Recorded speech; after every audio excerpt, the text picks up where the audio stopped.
The red and blue lights painted the suburban houses in broken color as patrol cars sealed off the quiet street just before dawn. Rain clung to the sidewalks, turning every reflection into a smear. A woman stood barefoot on the curb, wrapped in a gray blanket, trembling so hard it looked like her bones were shaking loose. Her name was Laura Hensley, and 20 minutes earlier she had called 911 to report her husband missing and her home attacked. The front door hung half open behind the police tape. No sign of forced entry. No shattered lock. Just a clean, quiet gap where security should have been. Inside, the kitchen clock blinked 3:12 a.m. over and over. "He was here," Laura kept saying, voice cracking. "I heard him downstairs. Then a crash. Then nothing. I thought someone took him. Please, you have to find him." Detective Aaron Cole stepped through the doorway, scanning everything once, then again. 15 years in violent crimes had trained him to distrust scenes that looked too neat. The counters were spotless. A mug sat upright beside the sink, still damp inside. One chair was slightly pulled back from the table, not knocked over, just moved enough to suggest someone left in a hurry. "Where did you last see your husband?" Cole asked. "In bed," Laura said. "Around midnight. I woke up and he was gone." "Any arguments tonight?" "No. Never. We were fine. Too quick. Too polished." Upstairs, the bedroom told a different story. The sheets on her side were wrinkled and twisted. His side was smooth, almost untouched. Cole crouched and pressed 2 fingers to the fabric. Cold. If someone had slept there, it hadn't been for long. In the master bathroom trash can, a damp towel lay balled tight. There was a faint brownish stain near one edge. Not obvious. Easy to miss. Cole didn't miss it. Crime scene called down that they'd found a phone in the backyard bushes. Powered off, screen cracked. It belonged to the missing husband, Daniel Hensley. Last outgoing activity, a call to his wife at 2:47 a.m. duration, 2 seconds. Laura insisted she never received it. By sunrise, search teams were moving through the nearby woods. Drones lifted. K-9 units tracked scent trails that started at the back door and circled back to the house twice before fading. That usually meant one thing: the subject didn't leave on foot. Detective Cole watched Laura from across the patrol car hood while she answered questions. She cried at the right moments, shook at the right moments. But her eyes were dry between them, alert, calculating, following every movement of every officer. "Marriage records came back," said Detective Ruiz, joining him. "Not as perfect as she says. Financial strain. Daniel took out a large life insurance policy 6 months ago. She's the sole beneficiary." Cole exhaled slowly. "How large?" 7 figures. They went back inside with a warrant for deeper processing. Luminol spray revealed faint cleanup traces on the kitchen tile, wiped, but not erased. The glow told a quiet story of something spilled and scrubbed in a hurry. "Not a lot. But enough." "Forensics says diluted blood," Ruiz said. "Human. Testing pending." Cole stared at the floor. "If he was attacked here, where's the drag pattern?" They searched again. Measured again. Nothing led away. In the garage, everything was orderly except for one thing. The chest freezer was newly plugged in, humming louder than it should. Ruiz checked the temperature gauge. Recently adjusted to maximum cold. Cole opened it. Frozen meat. Bagged vegetables. Ice trays. And one empty space, rectangular, recently cleared. Frost pattern broken, then refrozen. "Where's the security camera footage?" Cole asked. Ruiz frowned. "Offline since 1:10 a.m. Wi-Fi router was manually powered down." "Not cut." "Nope. Switched off." Laura had told officers she didn't know how to access the router controls. By afternoon, neighbors were interviewed. Most reported nothing unusual, except one retired night shift nurse across the street. "I saw their garage light on around 3, she said. "Thought it was odd. Then I heard the garage door open for just a few seconds. Not long enough for a car to leave. Just open, then close." "Did you see anyone?" Cole asked. "No. But I remember thinking, who opens a garage in the rain and doesn't drive out?" They pulled city traffic cams. Daniel's car never left the neighborhood. At 6:20 p.m., a break came from digital forensics. Daniel's fitness watch had synced partial biometric data before disconnecting. Heart rate spike at 2:52 a.m. Then sudden flatline signal, not death, but device failure or removal, inside the house. Not outside. Inside. Cole requested ground-penetrating radar for the property. Standard in missing person cases with foul play indicators. Laura was informed. She broke down again, louder this time, collapsing into a chair, repeating, "You think I hurt him? You think I hurt my husband?" Cole didn't answer. He just watched. The scan rolled slowly across the garage floor. One anomaly. A rectangular disturbance beneath the concrete, edges too straight to be natural soil shift. Ruiz looked at Cole. That slab was poured 2 years ago, according to permit records. "Get a drill team." Laura started screaming when she saw the equipment arrive. Not crying, screaming. Words tangled, anger bleeding through grief. "You're destroying my home. He could still be alive." Cole stepped closer. "Then help us find him." The first core sample punched through concrete and brought up wet, dark soil, not the dry packed earth expected under an old slab. Fresh. The second sample brought up a smell no one in the garage could mistake. Officers backed up. Masks went on. Laura stopped screaming. She went completely silent. Cole turned slowly toward her. For the first time, she didn't look scared. She looked cornered. "Mrs. Hensley," he said quietly, "when was the last time this floor was opened?" "It wasn't," she whispered. "You're making a mistake." The excavation saw cut through the slab edge. And just before the concrete square lifted free, Ruiz's phone buzzed with a preliminary lab result from the bathroom towel stain. It was Daniel's blood. But mixed with it was hers. Not from a cut. From impact spatter. Ruiz looked up. That pattern only happens when the person bleeding is the one swinging. Cole faced the rising slab as the smell intensified. "Then let's see," he said, voice low, "what she was trying to bury." The concrete slab came up in one brutal, grinding lift. The smell hit first, heavy, metallic, unmistakable. Every officer in the garage stepped back except the forensic team. Beneath the slab was a plastic-wrapped shape pressed into the shallow cavity, sealed with construction tape and layered in quickset cement dust. It wasn't a professional burial. It was rushed. Desperate. Detective Cole didn't speak. He just watched Laura. Her face had drained of color, but her eyes were still working, still calculating angles, exits, chances. That told him more than tears ever could. The wrapping was cut open. Daniel Hensley stared up from inside the plastic, eyes half open, skin already graying. There was a deep blunt force wound above his right temple. No defensive wounds on his hands. No bindings. That meant he either trusted whoever got close, or never saw the strike coming. Time of death estimate, between 2:40 and 3 a.m. Exactly when Laura said she was asleep. She was taken into custody without resistance. No shouting now. No collapse. Just a strange quiet, like someone listening to a distant sound no one else could hear. At the station, she asked for water, thanked the officer who brought it, and waited with perfect posture. Grief had vanished. In its place sat control. Cole and Ruiz reviewed the expanding evidence wall. Financial records. Insurance documents. Phone logs. Construction permits. Router shutdown timestamp. Fitness tracker data. Blood pattern analysis. "It's clean," Ruiz said. "Too clean. Which means she planned something, just not everything." Cole nodded. The burial was improvised. The rest wasn't. They entered the interview room together. Laura looked up with a faint, polite smile. "Did you find him?" "Cole Saturday, yes." A pause. Measured, almost respectful. "I'm sorry," she said softly. "Then I guess this is the part where you decide I did it."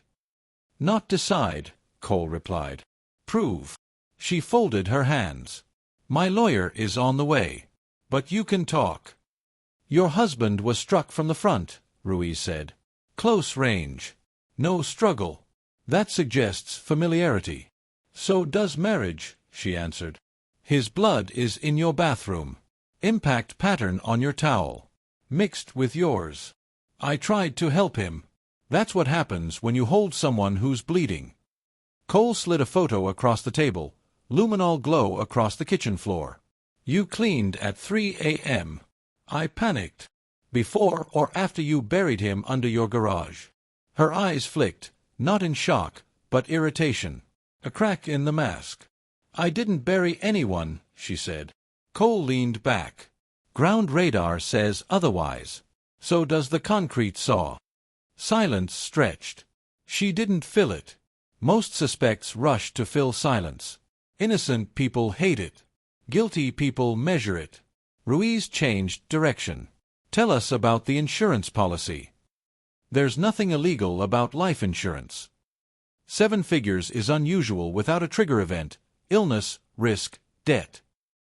He wanted security. For you. For us. Cole opened a folder. Policy amendment request started 3 weeks ago. It removes the accidental death clause delay. That speeds payout. He handled the paperwork. From your laptop. That landed. Not hard, but deep. She inhaled slowly through her nose. You're very confident for 2 men standing on circumstantial ground. Cole stood. We're just getting started. Outside, digital forensics called in another development. Laura's phone showed deleted searches from the previous month, recovered from cloud cache. How long does concrete take to cure enough to walk on? Best way to remove blood from tile grout. Missing person investigation timeline. Can impact spatter transfer to cloth after washing? Ruiz stared at the screen. That's not panic. That's rehearsal. They pulled neighborhood retail footage. 2 days earlier, Laura had purchased quick-set concrete mix, contractor-grade plastic sheeting, and industrial cleaner. She paid cash, but cameras don't care about payment method. Still, motive needed teeth. Financial crimes dug deeper. Daniel had recently changed his will. Not removing her, but adding someone else, a business partner named Evan Rowe. 10% stake. That amendment was filed 5 days ago. Cole tapped the document. Follow the partner. Rowe came in nervous and confused. He confirmed the will change, said Daniel planned to leave his company and start a competing firm. Privately funded. Privately structured. With whose money? Cole asked. Investor backing, Rowe said. Quiet money. From where? Rowe hesitated. From Laura. That shifted the board. Laura wasn't just a spouse. She was financially embedded in the company Daniel planned to leave. If he walked, her investment leverage collapsed. Contracts tied to marriage status triggered clawback clauses. Ruiz looked at Cole. Divorce would cost her. His death pays her. Unless, Cole said quietly, he wasn't supposed to stay dead long. They rechecked the body report. Something bothered Cole, the lack of defensive wounds. The single strike. The positioning. He called the medical examiner. Could he have been unconscious but alive when buried? A pause. Paper sounds. Possible. Skull fracture severe but not instantly fatal. Without treatment, survival window maybe 20 minutes. Why? Cole didn't answer right away. Because the fitness tracker flatline wasn't death, it was device removal. Which meant Daniel might have still been alive when placed under the slab. They returned to the interview room. Laura's lawyer had arrived, sharp, alert, already annoyed. Cole placed the autopsy addendum on the table. Cause of death now lists as compressive asphyxia, not cranial trauma. The lawyer read. Laura didn't. That means, Cole continued calmly, he likely regained partial consciousness underground. For the first time, something real crossed her face. Not sadness. Memory. You're guessing, the lawyer said. Am I? Cole slid another photo forward, Daniel's fingernails under magnification. Concrete dust embedded deep in the nail beds. Microscrape fractures on the tips. He had tried to claw. Ruiz added one final sheet, audio analysis from the cracked phone found in the bushes. Enhanced buffer recovery pulled 3 seconds of corrupted sound recorded during the failed 2:47 a.m. call. A dull strike. A breath. And Laura's voice, close to the microphone, whispering, "Why did you make me do this?" The lawyer closed the folder slowly. Laura stared at the table. But she still didn't confess. Instead, she smiled faintly and said, "You're still missing the worst part." Cole felt the room temperature drop. "What worst part?" he asked. She looked up at him, eyes steady now. "I wasn't the only one in the garage." Laura's words hung in the interview room like smoke. "I wasn't the only one in the garage." Her attorney turned sharply. "Do not continue," he warned under his breath. But the damage was already done. Detective Cole had seen it before. The moment a suspect realizes the story they built is collapsing and decides to burn the rest with it. "Who else?" Cole asked evenly. Laura's expression softened into something almost amused. "You've been chasing motive like it's money." "It wasn't money. It was timing." "That's not an answer." "You'll get one," she said.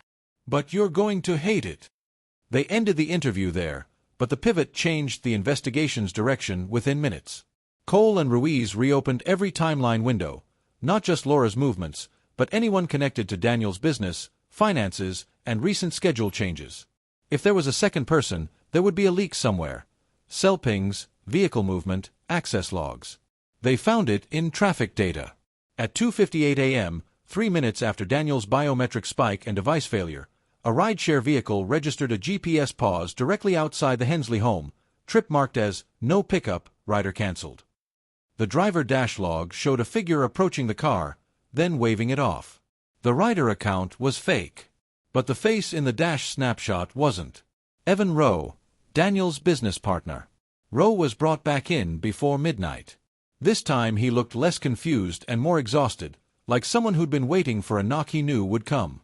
"I didn't kill him," Rowe said before sitting. "But I know why I was there." "Start talking," Ruiz said. Rowe rubbed his eyes. "Daniel called me around 2:30. Said Laura found out about the split, the new company, the investor structure, all of it. He sounded scared. Not angry, scared. He told me to come get him." "Why you?" "Because I had the contracts. If he walked out that night, we could file before markets opened." Cole leaned forward. "What did you see when you arrived?" The garage door was open about a foot. "Lights on. I walked up, then I heard a bang inside. Like something heavy hitting metal. Then nothing." "Why not call police?" "Because she came out," Rowe said quietly. "Holding a hammer." The room stilled. "She told me it was handled. That he attacked her. That if I went inside, I'd be part of it. She said the cameras were off and my car was already logged on street cams. She was calm, too calm. She told me to leave and forget the call ever happened." "You just left?" Ruiz asked. Rowe swallowed. "I told myself he was alive. That it was a domestic fight. People survive those. By the time I realized how wrong that was, you were already digging up the floor." His phone location history matched the dash data. 3-minute stop. No house entry. No device disconnect inside. Fear, not conspiracy. That narrowed it back to Laura alone for the killing, but not for the plan. Because the plan was bigger than murder. Financial crimes pulled Daniel's private investor file at last, the quiet money Rowe mentioned. It wasn't venture capital. It was a personal loan secured against Laura's separate property trust, and due in 9 days. Default meant total asset seizure. Daniel leaving the company didn't just cost her profit. It triggered immediate collapse. She wasn't protecting money, Cole said, staring at the numbers. She was stalling a detonation. They executed a final search warrant on Laura's study. Inside a locked document tube behind a false shelf panel, they found pre-drafted missing person flyers dated 2 weeks earlier, Daniel's photo, height, clothing description, even the watch he was wearing the night he died. Predicted in advance. Also inside, a sealed envelope addressed to the insurance carrier, unsigned, reporting Daniel's violent disappearance during a home invasion. She hadn't snapped. She'd scheduled. The final break came from audio forensics, enhancing the recovered 3-second phone clip further. A background sound sat under the strike and whisper, faint but rhythmic. A metronome. Not random. Mechanical. Cole recognized it from the house. Daniel's workshop bench tool, an old calibration metronome he used while machining prototypes. It ticked loudly when running. Crime scene photos showed it on, meaning the killing happened not in the kitchen, but in the garage workspace, then partially cleaned and staged inside. Which explained the blood dilution pattern mismatch. When confronted with a full reconstruction, Laura finally asked to speak again, against counsel advice. "You want the truth," she said calmly. "Here's the part you didn't model. He wasn't supposed to die." Cole didn't blink. "Explain." "I hit him to stop him leaving," she said. "Just stop him. He fell wrong. When he didn't wake up, the clock started screaming in my head. Lone clock. Filing clock. Market clock. I chose the clock." "You buried him alive," Ruiz said. "I buried the consequences," she replied. "He was already gone to me." "No," Cole said quietly. "He wasn't. We know he tried to claw his way out." For the first time, the first true time, Laura broke. Not loud. Not dramatic. Just a small, involuntary collapse inward, like a building losing its final support. "I thought the concrete would be mercy," she whispered. "I told myself that until it sounded true." The case closed fast after that. Charges stacked: murder, evidence tampering, fraud conspiracy, false reporting. No plea deal. Too much planning. Too much proof. But the final twist didn't come from Laura. It came 3 months later. Insurance fraud investigators uncovered something buried even deeper. Daniel had discovered Laura's secret loan weeks earlier and had quietly taken out a second policy. Not on himself. On her. Key person liability coverage tied to the company. Payable only if she were convicted of a felony that damaged corporate value. Beneficiary. The firm Daniel planned to launch without her. From beyond the grave, the man she killed still triggered the financial transfer, just not the direction she intended. Detective Cole closed the file with a long breath. Greed planned the blow. Fear poured the concrete. But timing wrote the ending. If you think this case was dark, the next one is worse, and you won't see that twist coming. Subscribe so you don't miss it.